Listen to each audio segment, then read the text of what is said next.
항상 기뻐하라는 거예요. 어떻게 항상 기뻐할 수 있을까? 범사에 감사하라는 거예요. 어떻게 항상 감사할 수 있죠? 범사에? 아니, 어떻게 쉬지 않고 기도할 수 있죠? 요즘 우리 환경으로 그대로 바꿔 말하면 코로나19로 말미암아서 어려움을 겪는데 어떻게 기뻐하고 감사하냐고요. 또 우리 연세 드신 어른들 몸도 예전 같지 않아. 그죠? 기운도 없고 다리도 아프고 허리도 아프고 기억력도 예전 같지가 않고 조금만 일을 벅차게 하면 온몸이 쑤시고 결리고, 그죠? 기억력도 예전 같지 않은 이런 상황. 우리 여러분들이 그러시죠, 그죠? 자, 그런데 우리가 이 상황 속에서 위에 계신 하나님을 바라볼 때 우리는 상황이 바꿔지게 될 줄로 믿습니다. 여러분, 하나님이 우리의 사정을 모르실까요? 우리가 살아가는 삶의 현장들을 모르실까요? 그렇지 않습니다. 하나님은 전지전능하신 하나님입니다. 전지라는 말은 모르시는 게 없다는 말이죠. 여러분들을 아실 뿐만 아니라 여러분들이 살아가는 모든 상황들을 잘 알고 계시는 분이죠. 그분은 이 우주를 창조하셨을 뿐만 아니라 우주를 섭리하고 계신 분이죠. 그 하나님이 우리 하나님 되신 줄 믿습니까? 그렇습니다. 그럼 하나님은 신실하신 하나님, 거짓말 하시지 아니하시고 허튼 소리 하지 아니하시는 하나님인데, 이렇게 항상 기뻐하고 범사에 감사하고 쉬지 않고 기도해야 할 이유들을 불가능하다는 사실을 여러분 우리에게 거짓말로 하라고 얘기한 걸까요? 아닙니다. 하나님께서는 그것을 할 수 있도록 하시겠다는 거죠. 영적인 눈을 열어주셔서 하나님이 하시는 일들을 볼 때 우리는 그 속에서 정말 기뻐할 수 있는 것을 보게 되고 감사할 수 있는 것을 느끼게 되고 누리게 되어진다고 하는 것을 우리는 알 수가 있습니다. 그리고 그것을 실제로 누렸던 사람들이 이렇게 성경을 통해서 우리에게 전달해 주신 거죠.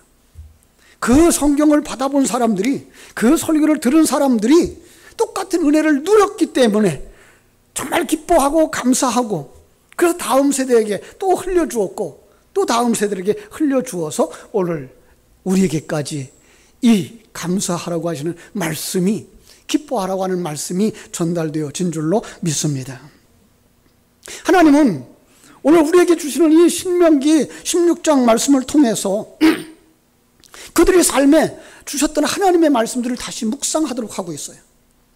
하나님의 그들을 인도하셨습니다. 출애굽시켜서 그들을 이제 광야길을 40년 동안 인도하시고, 그죠?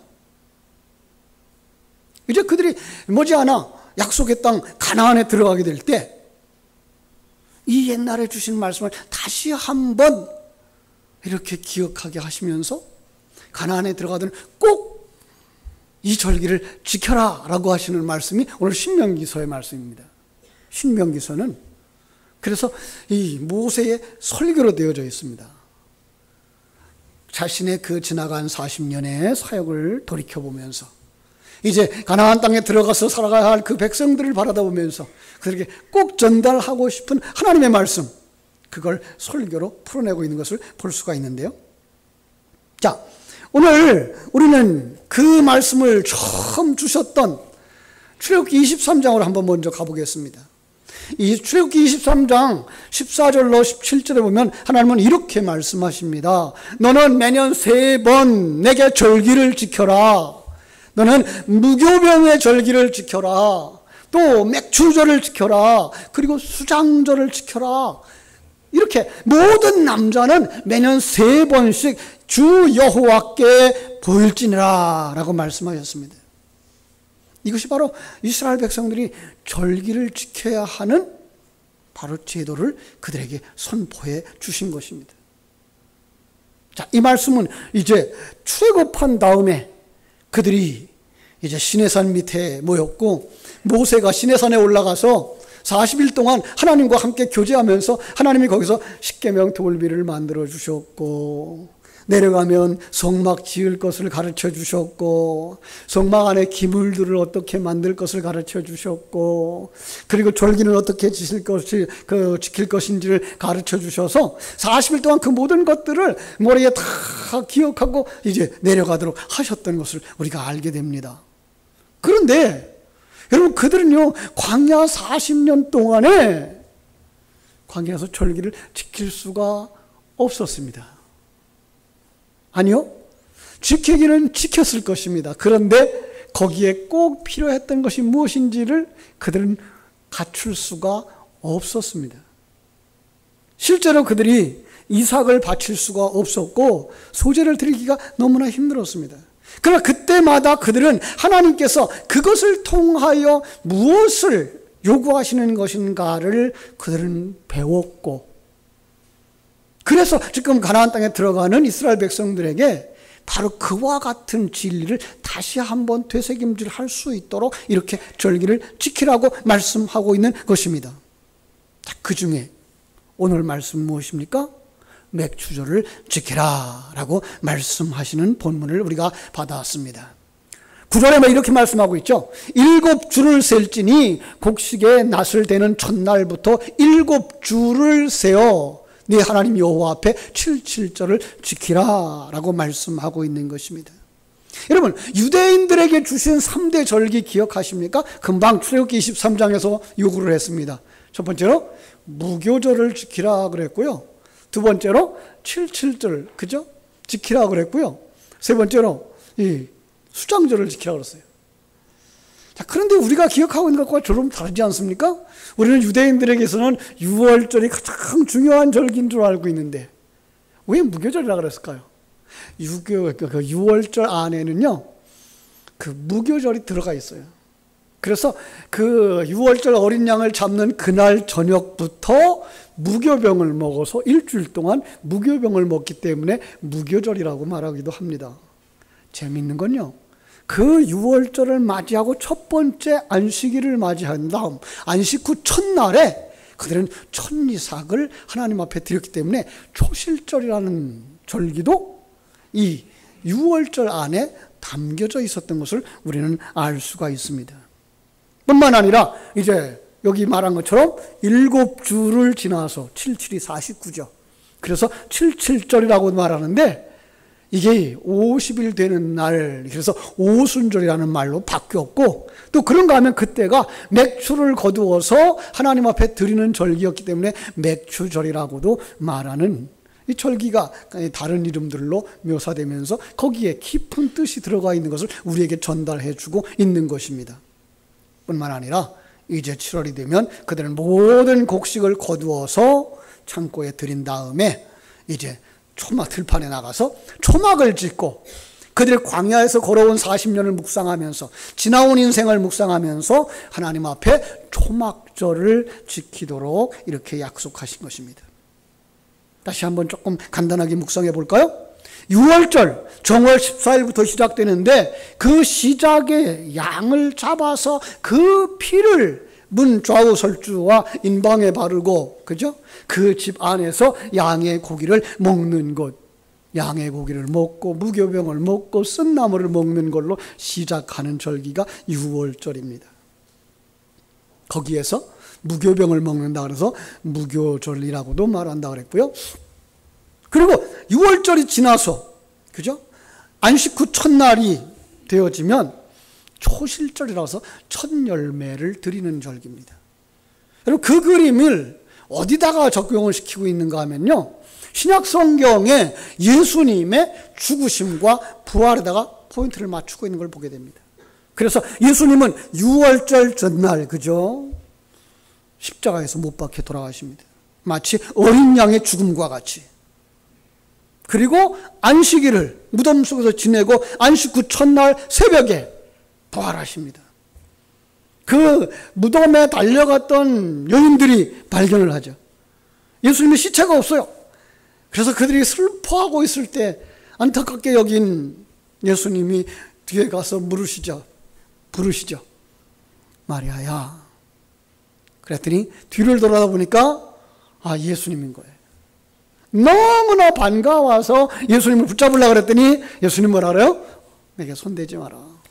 내가 아직 아버지께 올라가지 못했다.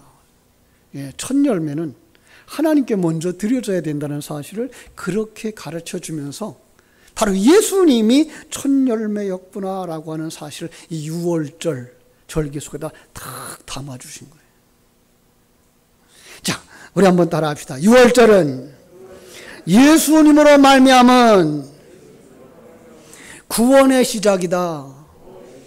예, 6월절은 예수님으로 말미암은 구원의 시작을 우리에게 가르쳐 주시는 것입니다. 두 번째로 주어진 절기가 오늘 우리가 기억하면서 지키려고 하는 맥추절. 그죠? 맥출의 또 다른 이름이 뭐예요? 칠칠절. 또 오순절. 왜냐하면 50일이 지나는 날이기 때문에 그래요. 50오순이라고도 말하죠. 그래서 오순절. 여러분, 이 맥추절은요, 신약 성경에 보면은 사도행전 2장에 나와서 오순절에 성령 강림하는 역사와 하나가 되어지는 것을 볼 수가 있습니다. 여러분, 그들을 어떻게 그 절기를 지켜야 됐을까요?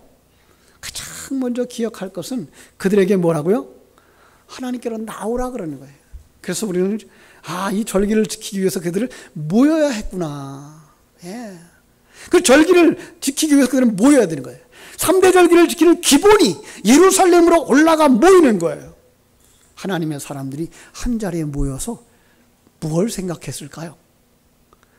그들의 조상을 생각했고, 그들의 조상이 걸어온 길을 생각하고, 그러면 출애굽의 역사를 생각하는 거죠. 신에서 받았던 은혜를 되새김질하는 거죠. 그리고 광야길에서 그렇죠? 하나님께서 내려주셨던 그 만나를 먹고 메추라기를 먹고 반석을 쳐서 마셨던 그 생수를 기억하는 거죠. 여러분, 이것이 그들에게서는 굉장히 중요한 이야기였습니다. 관심거리였습니다. 우리 조상들도 이러한 그 놀라운 그 명절을 우리에게 주셨죠. 그래서 명절에는 우리 어디로 모여요? 큰 집으로 모이죠. 큰 집으로 모여서 무엇합니까? 조상들이 걸어온 길 되새겨 봅니다. 그러면서 우리는 조상들 앞에 부끄럽지 않고 자손들 앞에 부끄럽지 아니한 떳떳하고 건강한 사람이 되자고, 그리고 우리는 한 가족이라고 결속했던 것이 명절이었던 것처럼 이스라엘 백성들의 절기는 바로 그러한 일들을 했던 것입니다. 하나님의 백성들은 그래서 하나로 똘똘 뭉쳤습니다. 심지어 우리밖에는 구원이 없어 라고 말할 정도로 그들은 하나로 뭉쳤습니다. 여러분, 하나님은 이처럼 하나님의 백성들이 하나 되기를 원하시는 줄로 믿습니다. 하나 되기 위해서 우리는 어떻게 됩니까? 모여야 됩니다. 자, 신앙이 해이해지면 하나님의 백성들이 하나 되기가 쉽지를 않아요. 모이기가 쉽지를 않아요. 그렇기 때문에 예배할 마음이 뜸해진다 그러면 여러분, 우리 자기를 진단해 볼 수 있어야 돼요. 내 신앙이 해이해지고 있구나. 그죠? 당시는 더 했어요.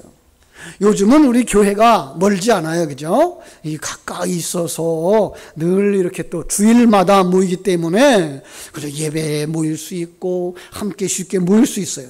그런데 그들은 그 당시에는요, 예루살렘으로 모이려고 그러면 각 나라 끝에서 그 수도로 다 모여야만 했던 거죠. 그리고 절기를 지키고 흩어지면 그 나머지 흩어지는 기간 동안에는 성전이 보이질 않아요. 제사하는 음식도 그 모습도 보이지 않고요. 양 잡는 모습도 볼 수가 없어요. 그래서 점점 기억 속에서 사라지는 거죠. 그렇게 예루살렘 성전을 그 중심으로 했던 그 마음들이 사라지면 어떻게 될까요? 관심이 세상으로 돌아가게 되어져 있죠. 예, 그래서 하나님은 자꾸 강조하는 거예요. 모이라, 모이기에 힘쓰라. 히브리서 10장 25절에서도요. 사람들에게 모이를 패한다고 하면서 뭐라 그래요? 모이를 패하는 어떤 사람들의 습관과 같이 하지 말고 오직 권하여 그날이 가까움을 볼수록 더욱 그리하자. 더욱 그리하자 뭐예요? 모이자 이 말이에요. 말세가 되면 사람들이 자기를 사랑한대요. 자기 주장이 강해진대요. 그러다 보니까 서로 거리가 생기고 하나 되어지고 모여서 서로 하나 되어지는 그 일보다는 점점 흩어진다는 거예요. 흩어지면 힘이 없어요. 우리 어른들부터 많이 사용해왔던 예화가 있습니다. 여러분, 겨울철에 우리 조개탄 뗀 적이 있었죠. 그죠? 그 조개탄들을 함께 붙어 있어서, 뭉쳐 있어서 거기에 불이 붙으면 이게 다 잘 타올라요. 같이 서로 힘을 도와서 불이 환해지고 열이 내요. 그런데 그걸 하나를 꺼내서 따로 놔두게 되면 이 불이 사그러드는 것이죠. 그렇습니다. 하나님의 백성들을 모여야 되는 것입니다. 여러분, 그 아주 극적인 그 예화를 하나 들 수가 있는데 뭔가 하면 2002년 올림픽, 그죠? 월드컵이죠, 월드컵. 그죠? 집에서 텔레비전을 보고도 응원할 수 있는데 불구하고 사람들이 다 경기장으로 들어갑니다. 경기장에 앉을 자리가 없어요. 그죠? 뿐만 아니라 길거리에서 모여서 응원을 했습니다. 700만 명이 길거리로 나왔다. 그러니까 얼마나 많은 사람들이 나왔을까요? 그들이 한 마음이 되어졌던 거죠. 그래서 전 세계를 놀라게 했죠. 우리도 감동을 받았고요. 그 팀도 역시 우리 한국 팀도 4위까지 올라갔던 기적을 베풀었죠. 여러분, 이렇게 우리는 모일 때 힘이 생긴다는 사실을 깨달아 알 때 우리는 모여야 되는데, 유대인들은 그 절기에 모여서 무엇 했을까요? 민수기 28장 26절에 보니까 77절 처음 익은 열매를 드리는 날에 이 맥주절을 지키는 거죠. 너희가 여호와께 새 소제를 드릴 때에도 성회로 모일 것이니라. 첫 열매는 여러분 6월절에 드리는 그 첫 열매와 달라요.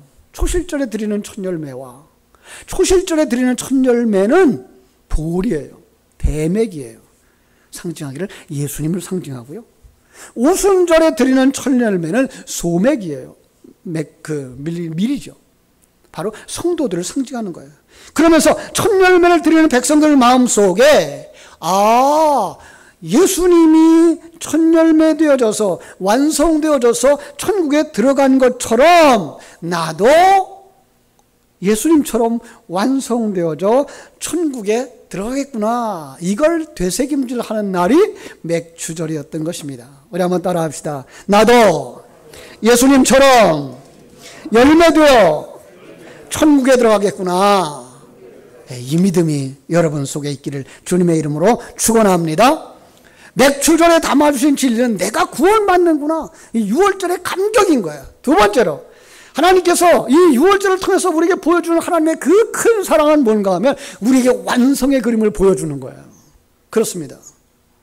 성도들은 성령 받고 나면 깨달은 그 믿음의 사람들이 신령한 눈이 열려지고 나면 그때 아는 게 있어요. 하나님을 아는 거예요. 하나님은 전능자야. 창조자야. 이 우주 만물을 창조하신 분이야. 섭리자야. 나라의 경계를 정하시고 각 나라마다 세력 힘을 주시고 각 사람이 살아가는 범위를 주시고 각 사람들에게 은사와 능력을 주시고 재능을 주시고 그 일할 수 있는 기회를 주시고 섭리하시는 분이야. 그 과정 속에 분명히 목적을 가지고 우리를 만들어 가시는 경륜하시는 하나님이야. 여러분, 이 단어를 여러분의 심령에 새기고 여러분의 삶 속에서 그것이 누려질 때 그걸 뭐라 그래요? 하나님을 아는 자라, 이렇게 말하는 거예요. 여러분들이 그 하나님과 하나 되어져서 하나님을 아는 자 되어지기를 주님의 이름으로 축복합니다.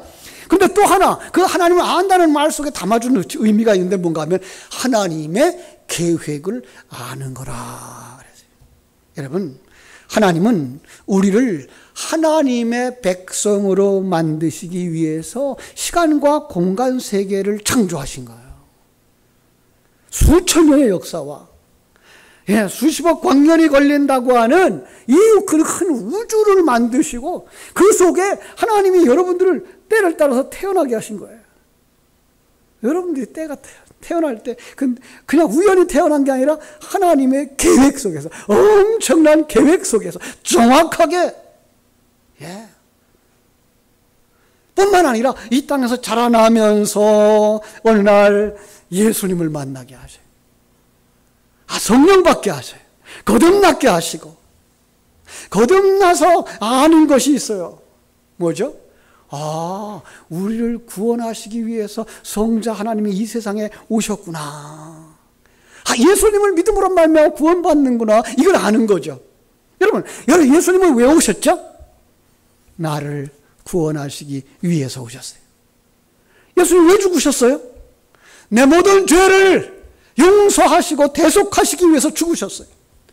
그걸로 끝난 게 아니라 죽은 지 사흘 만에 부활하셔서, 그죠? 무덤에서 나중엔 승천하신 거예요. 그걸 아는 것을 예수님을 믿는다라고 말하죠. 예수님을 믿는다라는 말 속에 두 가지 의미가 있는데, 하나는 예수님을 구세주로 믿는 거예요. 아, 나를 구원해 주시기 위해서 오신 분, 내 죄를 사해 주시기 위해서 오신 분. 자, 그런데요, 예수님의 또 하나의 역할이 있어요. 그게 뭔가 하면 우리들의 모범인 거예요. 그렇습니다. 그러니까 예수님을 믿는다라는 말 속에는, 아, 예수님을 구세주야라고 하는 것을 아는 것과 함께 또 하나, 나를 어떻게 살아야 되는지를 가르쳐 주시기 위해서 모범자로 오신 거야를 알고, 그렇게 모범을 따라가는 사람이 뭐 하는 사람이에요? 예수님을 믿는 사람인 줄로 믿습니다. 그걸 어디서 보여주셨어요? 첫 열매에서 보여주신 거예요.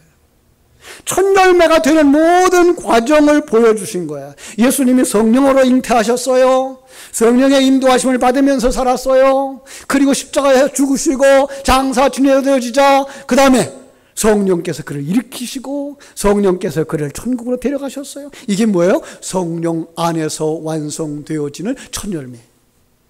그렇습니다. 자, 그래서 이 맥추절이 신약에 오면서 오순절이 되어지고, 오순절에 하나님의 백성들에게 성령을 주심으로 말미암아 신령한 눈이 열려지게 하시는 거예요. 성령을 주심으로 말미암아 그가 거듭나게 되는 거예요. 성령을 주심으로 말미암아 자기들이 이제 어떻게 살아야 되며 어떤 모습으로 완성되어져야 될 것인가를 알게 되어지는 거죠. 누구를 보고? 예수님을 보고. 그렇습니다. 아, 예수님처럼 우리가 살다가 예수님처럼 십자가를 지고 사는 삶, 옛사람 벗어버리고 사는 삶, 그 아름다운 삶을 살다가 하늘나라를 유업으로 받을 아들로 완성되겠구나 라고 하는 걸 아는 거예요.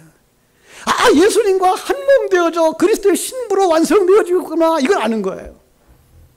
뿐만 아니라 성령님이 오셔서 내 안에 충만되어지도록, 제가 그랬죠. 우리는 맑은 유리처럼 깨끗한 내가 되어져요. 내가 있는데 내가 안 보여. 내 안에 누구만 보여요? 하나님, 성령님만 보이는 거예요. 그게 요한계시록 21장, 22장에 나오는 성전의 모습인 거예요. 누구의 모습이에요? 내 모습인 거예요. 그 안에 뭐가 보여요? 진주가 보여요. 황금이 보여요. 그게 누구의 상징이에요? 하나님을 묘사하는 단어들이라고요. 이게 바로 성전인 거예요. 아, 내가 그렇게 완성되어지겠구나. 이제 이 열망을 우리에게 심어주시는 날이 맥추절인 거예요. 그렇습니다. 그렇다면 이제 성도들은 이 소망을 가지고 우리 남은 시간, 하나님이 이 땅에서 우리에게 허락하신 삶을 어떻게 살아갈까? 이게 세 번째 대지예요. 임마누엘을 누리는 자로 사는 것입니다. 오늘 본문은 그런 면에서 거듭난 하나님의 백성들이 천국의 소망으로 가득 찼으면, 다시 말해서 하나님의 관점과 하나님의 가치관을 가졌으면 하나님이 주신 삶의 현장에서 어떻게 살아야 된다고요? 항상 기뻐하고 범사에 감사하고 쉬지 않고 기도하는 삶을 산다는 거예요. 그 사람들이 어떻게 하나님 앞에 나올까요? 10절입니다. 내 하나님 여호와 앞에 7절을 지키되 내 하나님 여호와께서 내게 복을 주신 대로 내 힘을 헤아려 자원하는 예물을 드릴지라. 그렇습니다. 매일 매 순간 하나님과 함께 살고 있음을 깨닫는 성도들은 뭘 본다고요? 내게 주신 하나님의 복을 아는 거예요. 여호와께서 내게 주신 복을 아는 사람들은 하나님이 내게 복을 주신 대로, 내 힘에 자라는 대로 하나님 앞에 예물을 드린 거예요. 여러분, 이 물질을 하나님에게 드린다는 게 이게 쉬운 게 아니에요. 그죠? 우리는 이제까지 물질을 공켜주는 삶을 살아왔거든요. 나를 위해서 쌓는 삶을 살아왔거든요. 그걸 하나님 앞에 드릴 수 있다는 거, 그건 이미 변화된 사람이에요. 그 사람은 이미 하나님이 주인인 것을 아는 사람이고 하나님이 왕인 것을 아는 사람이고 내게 주신 모든 것이 하나님께로부터 온 것임을 아는 사람인 거예요. 그것을 알 때, 더 나아가서 모든 것을 합력하여 선을 이루시는 하나님의 임마누엘을 믿을 때 뭐 할 수 있어요? 내게 주신 것 가운데 소중한 것을 정말 정성을 다해서 예물로 하나님 앞에 드릴 수 있게 되는 줄로 믿습니다. 그렇습니다. 이스라엘은 알았습니다. 이스라엘 백성들은 알았습니다.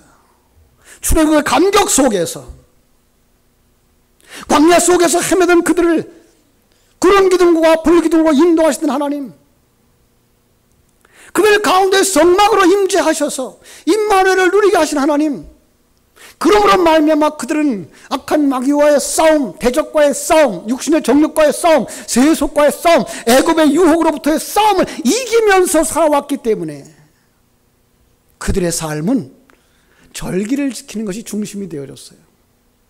어떤 면에서는요, 그들은 절기가 끝나고 나면 그 다음 절기를 위하여서 준비하는 삶을 살았어요. 예, 그래서 그들은 1년 내내 그 하나님을 중심으로 한 삶, 내 삶이 하나님 앞에 온전히 만들어져 가는 삶인 것을 알고 이것도 감사, 저것도 감사, 이것도 기쁨, 저것도 기쁨의 삶을 누리면서 살았던 것입니다. 사랑하는 여러분, 이 절기를 기억할 때 우리가 이 믿음 회복해야 될 줄로 믿습니다. 사람들이 그걸 보지 못해요.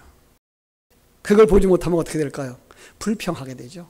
원망하게 돼요. 짜증내게 돼요. 소망 없이 살아가게 돼요. 여기 한 예를 들겠습니다. 아프리카에 선교를 하던 여자 선교사님 이야기입니다. 그분은 위장병을 앓고 있는데 악성 위궤양이었대요. 하나님이 그를 선교사로 파송하신 거예요. 약속한 시간이 돼서 그는 선교지로 뛰어나갔어요. 그런데 열악한 환경에 적응하지도 못한 그 상황 속에 엎친 데 덮친다고 후원교회에서 선교 자금이 도착하지 않는 거예요. 여러분, 선교지에서 선교비가 없으면 어떻게 살아요? 정말 살 수가 없어요.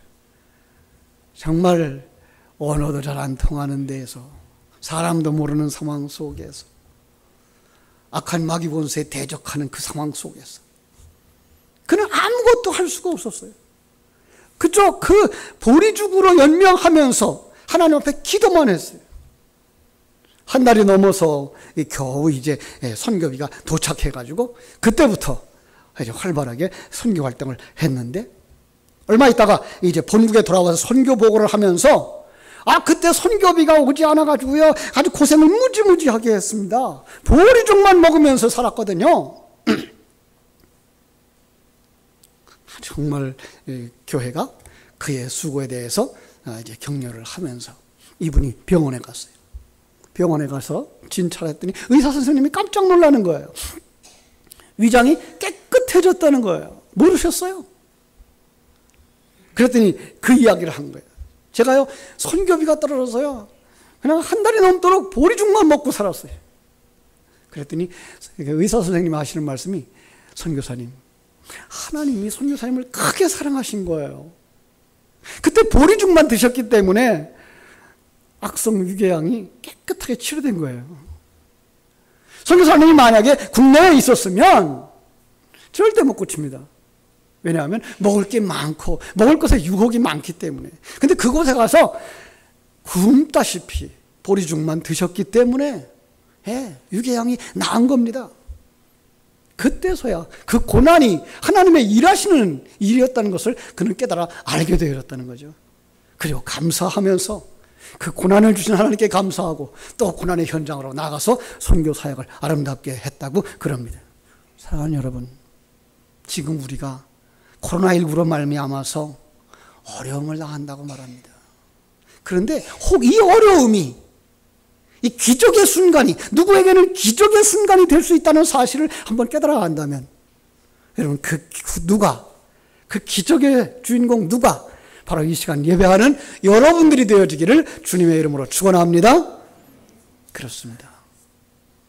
하나님은 우리와 함께 하고 계십니다. 때로는 우리가 깨닫지 못하고 방황할 때에도 하나님은 다 알고 계시고 그 하나님이 우리와 함께 하시는 우리 아버지 되시는 줄로 믿습니다. 임마누엘을 누리며 사망의 음침한 골짜기 같은 인생길을 사는 성도는 그래서 잊지 말아야 할 것이 있습니다. 여러분, 이스라엘 백성들이 광야에서 곡식이 다 떨어져간 그 상황 속에서 뭘 먹고 살았나요? 하늘에서 내려오는 만나를 먹고 살았어요. 만나가 언제 와요? 새벽에 내려요. 예. 그들은 그 만나를 줍기 위해서 새벽을 깨웠어요. 우리 조상들도 이걸 배워가지고 새벽 예배를 했어요. 그죠? 여러분, 새벽에 나가서 그 양식을 걷어오다가 먹었던 그들. 목마를 때는 어떻게 했나요? 하나님께서 반석을 쳐서 거기서 샘물을 내주심으로 말미암아서 그걸 먹었어요. 그래서 우리는 그 이스라엘 백성들의 광야 생활 속에서 먹었던 것이 무엇인가를 생각해 볼 때 만나를 생각할 수 있고 반석에서 나온 생수를 생각할 수 있습니다. 그래서 지난해까지만 해도 이 맥주절을 우리는 성례식을 행하는 주간으로 지켰죠. 하나님은 그때 만나를 주신 것처럼, 그때 생수를 주신 것처럼, 그것이 바로 예수님의 살이며 예수님의 피라는 사실을 깨달아 알고, 이 광야길 같은 세상을 살아갈 때 예수의 살과 피를 마시는 자가 영생에 들어가는구나. 예. 그런데 이번 주에는 이 코로나19로 말미암아서 다음으로 연기했어요. 그런데 더 좋은 건, 그 포도잔과 그 떡이 바로 진리의 말씀이었구나를 깨달아 알게 하시는 거예요. 사랑하는 여러분, 바로 우리는 이 순간 우리는 만나를 받는 자들이며 생수를 받는 자들인 줄 알고 주님 앞에 완성되어져 나아갈 날을 바라보며 하나님께 영광 돌리는 여러분 되시기를 주님의 이름으로 축원합니다. 기도하겠습니다. 고마우신 아버지 우리 하나님, 크신 사랑과 은혜를 감사합니다.